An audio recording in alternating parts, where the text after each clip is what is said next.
Break के बाद आप सभी का बहुत स्वागत है सी न्यूज़ भारत में। नमस्कार, मैं हूं रत्ना। वक्त हो गया उत्तर प्रदेश बुलेटिन का। बात होगी अमरोहा की, जहां साइबर सेल टीम ने अलग अलग स्थानों से गुम हुए 192 मोबाइल फोन बरामद किए हैं, जिनकी अनुमानित कीमत करीब 38 लाख रुपए बताई गई है।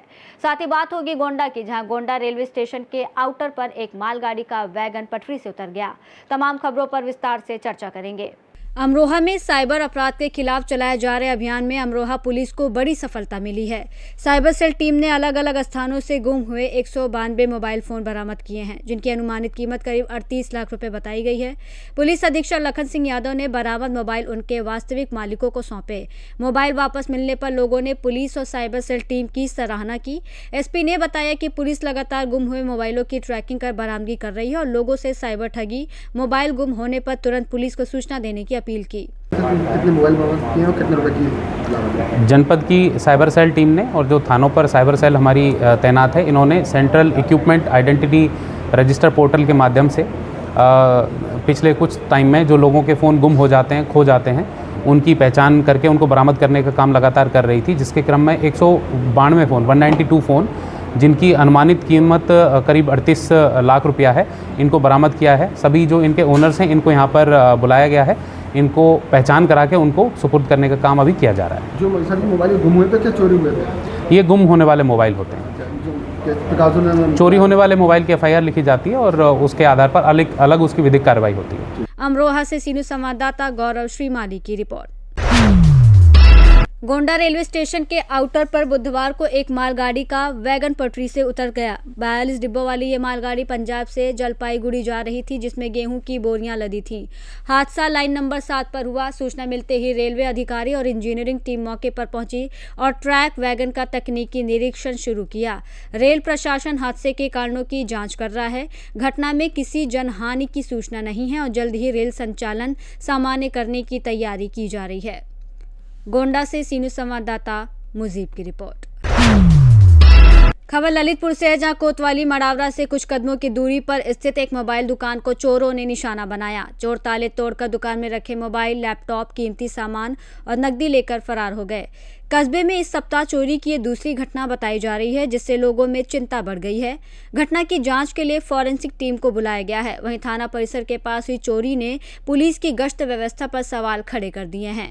पुलिस मामले की जांच कर चोरों की तलाश में जुटी है। होम थिएटर भी है और कुछ मोबाइल भी है। किसी पर आपको शक है? नहीं, ऐसे तो शक तो नहीं है चोरों में। यहाँ पे मार्केट में कुछ कैमरे वैमरे लगे हैं क्या? कैमरे लगे हैं, लेकिन कैमरे चालू नहीं थे, डिस्चार्ज हो चुके थे। सोलर से चलते थे कैमरे, जिससे डिस्चार्ज। फॉरेंसिक टीम ने क्या पाया है आपके यहाँ जांच में? जांच कर ले गए और बता रहे थे, देखो हम जांच करके वो बता रहे हैं चोरों को पकड़ के, और जो भी है आपका देख लेते हैं। ललितपुर से सी न्यूज़ संवाददाता मयंक कुमार वैद्य की रिपोर्ट। रामपुर स्थित मौलाना मोहम्मद अली जौहर विश्वविद्यालय की 38 इमारतों पर प्रस्तावित ध्वस्तीकरण कार्रवाई को लेकर अब सियासत तेज हो गई है। AIMIM ने इस मामले में राष्ट्रपति के नाम एक ज्ञापन जिलाधिकारी मुरादाबाद को सौंपा है। ज्ञापन में कहा गया है कि जौहर विश्वविद्यालय प्रदेश का एक महत्वपूर्ण शिक्षा संस्था है, जहां हजारों छात्र छात्राएं शिक्षा प्राप्त कर रहे हैं। पार्टी का कहना है कि यदि 38 इमारतों पर ध्वस्तीकरण की कार्रवाई होती है तो इसका सीधा असर छात्रों की पढ़ाई, शिक्षकों और कर्मचारियों के भविष्य पर पड़ेगा। AIMIM ने मांग की है कि प्रस्तावित ध्वस्तीकरण की कार्रवाई पर तत्काल रोक लगाई जाए और पूरे मामले की निष्पक्ष और पारदर्शी जांच कराई जाए। साथ ही ये भी कहा गया है कि यदि किसी प्रकार की कानूनी या प्रशासनिक कमी है तो इसका समाधान कानून के दायरे में किया जाए, ताकि शिक्षा व्यवस्था प्रभावित ना हो। देखिए, आज हम लोग जो है ऑल इंडिया मजलिस इत्तेहादुल मुस्लिमीन के प्रदेश अध्यक्ष आली जनाब शौकत अली साहब के आदेश अनुसार जो स्वतंत्रता संग्राम सेनानी मौलाना मोहम्मद अली जौहर साहब के नाम पर रामपुर में एक यूनिवर्सिटी बनवाई गई थी, उस पर प्रशासन द्वारा ये कहा गया है कि उसके 38 भवन जो हैं वो मानचित्र उनका पास नहीं है और उन पर जो है उन भवनों पर कार्रवाई की जाएगी। उनको या तो यूनिवर्सिटी प्रशासन खुद गिरा ले, वरना उन्हें जो है सरकार बुलडोजर से गिरवा देगी। तो क्या मांग की आपने? हमने ये मांग की है कि सरकार को अगर वो है तो सरकार अपने नियंत्रण में ले ले, या उसका कोई समाधान ऐसा निकाले कि कुछ पैसा वैसा जमा करके जो है कम से कम यूनिवर्सिटी तो बची रहे। यूनिवर्सिटी का नुकसान ना हो, छात्रों के भविष्य से खिलवाड़ ना हो, अध्यापकों के भविष्य से खिलवाड़ ना हो। भाई वहां तमाम अध्यापक पढ़ा रहे हैं, तमाम छात्र जो है वह शिक्षा प्राप्त कर रहे हैं, तो किसी की शिक्षा का नुकसान ना हो। और हमारी मांग खास करके रामपुर के डीएम साहब से, मुरादाबाद के कमिश्नर साहब से है कि यूनिवर्सिटी के बाहर छात्रों ने अनिश्चित धरना दे दिया है यूनिवर्सिटी के पक्ष में को लेकर के, रात दिन धरने पर वहाँ पर बैठे हैं। क्या आप वहाँ जाएंगे, मुलाकात करेंगे? बिल्कुल, अगर हमारी पार्टी के सीनियर हमारे उच्च अधिकारियों का आदेश होगा तो हम बिल्कुल जाएंगे। और छात्रों के भविष्य का सवाल है तो संविधान उन्हें अधिकार देता है कि वो पीसफुल प्रोटेस्ट करें संवैधानिक तरीके से। अगर वो कर रहे हैं तो अपने अधिकार का प्रयोग कर रहे हैं। और मैं तो मांग करूंगा रामपुर के डीएम साहब से और कमिश्नर साहब से मुरादाबाद मंडल के कि भाई देखिए, वो भी किसी इंस्टीट्यूशन के, किसी यूनिवर्सिटी के छात्र होंगे, तो हम भी बाहर पढ़े हैं, हम भी दिल्ली में पढ़े हैं जामिया में, लेकिन हमें लग रहा है कि हमारी यूनिवर्सिटी पे जो है कार्रवाई हो रही है। तो शिक्षा के मंदिर को ना गिराकर उसका निजाम जो है अपने हाथों में ले लें, बेहतर निजाम करें, उसे कोशिश करें कि बेहतर क्वालिटी की शिक्षा हो। और उसमें जो है वहां के छात्र जो है रामपुर का, मुरादाबाद मंडल का, उत्तर प्रदेश का और देश का नाम रोशन करें। गिरवा क्यों रहे हैं, उसे अपने अंडर में ले लें, उसका कोई पेनल्टी लगवा दें, कुछ कर दें, कोई बतेरे तरीके हैं, लेकिन द्वेष की भावना में रहेगा। आजम खान साहब से बैर है वो एक अलग चीज है। आजम खान साहब जेल में है, उनका परिवार बर्बाद हो गया, राजनीतिक कैरियर बर्बाद हो गया, और क्या करेंगे एक आदमी के लिए। अब ये अगर किसी ने यूनिवर्सिटी बनवा दी तो उसे ही ढा दो, ये तो गलत बात है। अगर उनसे ये बदले की भावना लेनी है तो मुरादाबाद रामपुर के बीच में एक ऐसी यूनिवर्सिटी बनवाओ, एक मेडिकल कॉलेज बनवाओ कि जो नाम होगा देखो आजम खान तुमने छोटी बनाई थी, हमने उससे बड़ी बना दी। तो ये तो बात बेहतर है, ये बात समझ में आ रही है। भाई हर मंडल में यूनिवर्सिटी बनवाओ। अब जो बनी हुई है बनवाई तो कोई ना, जो बनी हुई उसे गिरा रहे हैं। तो ये बात जो है इंसानियत के और संवैधानिक मूल्यों के खिलाफ है। आप जो हैं बच्चों के भविष्य से खिलवाड़ कर रहे हैं, बच्चों के हाथ में ई रिक्शा दे रहे हैं, बच्चों के हाथ में गुटखा, शराब खाने खोले जा रहे हैं इन सरकारों में। लेकिन जहां स्कूल हैं स्कूलों को बंद किया जा रहा है। अभी प्राइमरी स्कूल बंद कर दिए गए, कंपोजिट स्कूल और ये स्कूल बना के भाई इसमें स्टूडेंट कम है, और अब यूनिवर्सिटी पे वो है। तो हमारी मांग है कि भाई इस तरीके का काम ना हो।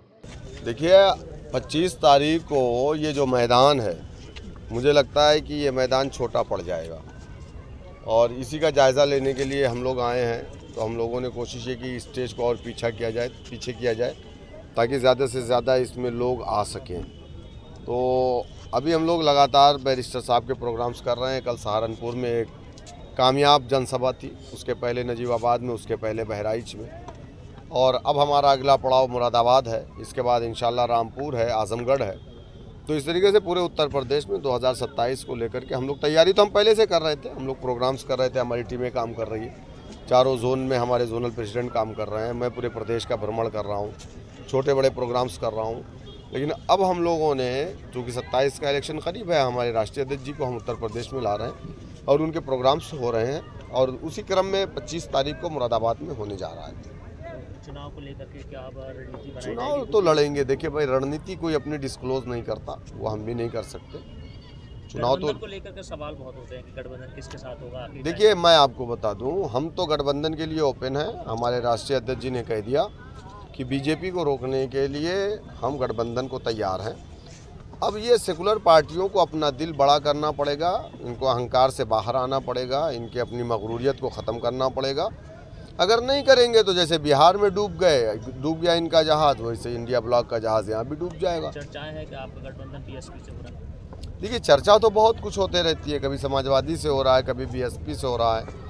हमारी कोशिश ये है कि उत्तर प्रदेश में एक मजबूत गठबंधन बने, और वो मजबूत गठबंधन जो बनेगा वो बीएसपी और एमआईएम का, क्योंकि दलित और मुसलमानों का जो गठजोड़ है वो 20-20-40 होगा, और ये नेचुरल अलायंस होगा। देखते हैं, हम कोशिश है हमारी, हम बात करना चाहते हैं। अगर सामने से ऑफर आता है तो हम बिल्कुल तैयार हैं। आगे ठाकुर साहब, सनातन पांडे का एक बयान आया है जिसमें वो कह रहे हैं राम मंदिर का जितना चंदा चोरी है वो मुख्यमंत्री के हेलीकॉप्टर से गया, समाजवादी पार्टी के। भाई मुझे नहीं मालूम है, अब वो हो सकता है कि उन्होंने वो पैसे रखवाए हों, अब वो मुझे नहीं मालूम है। देखिए, उसमें तो कोई यादव जी भी हैं, कौन टिनको यादव या टिन्नू यादव हैं। लोग बता रहे हैं कि 900 मरतबा अखिलेश जी से उसने बात किया, मुझे नहीं मालूम, ये मैंने मीडिया से सुना है। इनके एक मंत्री है, परिवहन मंत्री, क्या नाम है, कौन से ठाकुर साहब हैं, वो परिवहन मंत्री ने ये बात बोला। तो अब मुझे नहीं मालूम है भाई कि वो पैसा, हाँ, लेकिन इतना तो ज़रूर है कि अल्लाह का लाख लाख शुक्र है कि राम मंदिर ट्रस्ट में कोई अब्दुल नहीं था। अगर अब्दुल होता तो अब तक शायद कि उसके दरवाजे पर बुलडोज़र होता और उसके पैर में गोली मार दी गई होती। क्या कुछ लेकिन इत्तेफाक ऐसा था कि वो बुलडोज़र अब्दुल के यहाँ ही बनने को चला गया था, इसलिए नहीं हो पाया। मुरादाबाद से सीनू संवाददाता जुनैद की खास रिपोर्ट।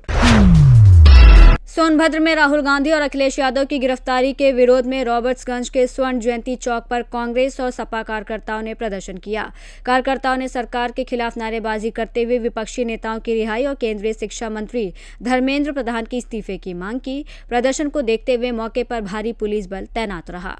सोनभद्र से सीनियर संवाददाता कुमधत चौधरी की रिपोर्ट। बुलेटिन में फिलहाल इतना ही। देश और दुनिया की तमाम बड़ी खबरों के लिए आप देखते रहिए सी न्यूज़ भारत।